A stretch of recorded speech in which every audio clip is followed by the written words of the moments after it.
Hey guys, what's up? I want to talk to you about who I was before I started snake dieting. The purpose of this video is to give people a look inside of what happened to me, what made me a snake dieter, what are the things, what are the gems we can take out of this conversation, and maybe they can be applicable to your life.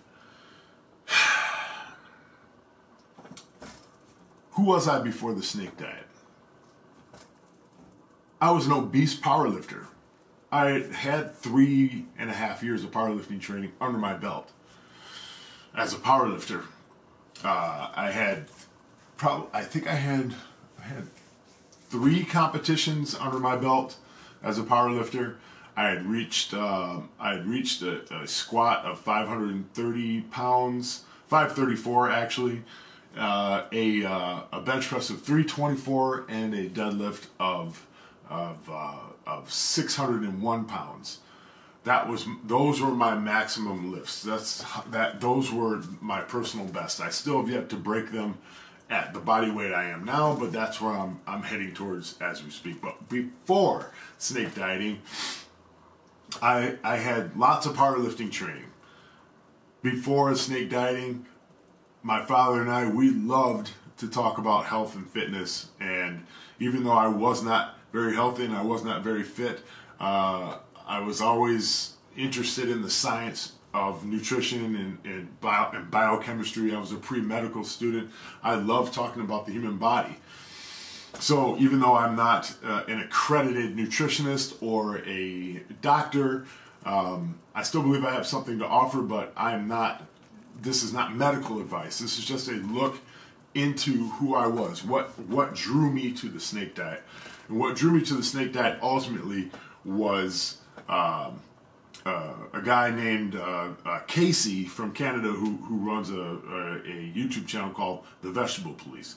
But what got me to Casey, what got me to the guy who got me to the snake diet, was my mother having a stroke. The day after my mother had a stroke, I was sitting in her room and I was thinking about how breathless I was the day before while I was tying my shoes, and I thought, well, that's just unacceptable. I can't be breathless tying my shoes. I'm really, really grossly obese, and I need to chop this weight way down, because at the time I was 400 pounds. So I started a frantic YouTube search because my mother just had a stroke in our house, and I woke up to see what that looked like, and I had to wait for the paramedics. Me and my father, it was a rough night. So that put something in my head that since then it's never changed. You can't just walk around being obese and saying, okay, maybe tomorrow, maybe tomorrow, maybe tomorrow, maybe tomorrow, maybe tomorrow, make a change, maybe tomorrow, make a change. And for a lot of us, that's really is what it's going to take, is some extreme experience that really just turns something on. And I really hope that somebody out there watching this doesn't have to go through that. But unfortunately, life brings that to us. And even though that was a really painful experience, it was something that I needed. It was something that I was actually blessed by God to have. And if you're an atheist, I have no regrets in saying the word God in front of you. That's my business.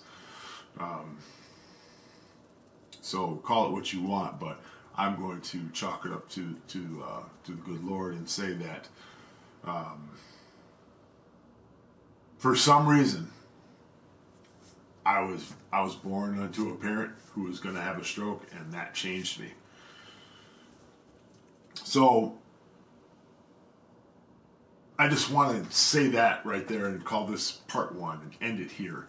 And here comes part 2, where I'm going to talk about how amazed I was at when I first met Cole Robinson and the first week of first week of the snake diet, and why I decided to give the snake diet everything that I had. Okay, Hope you enjoyed this little 5-minute video, and on to the next one, part 2.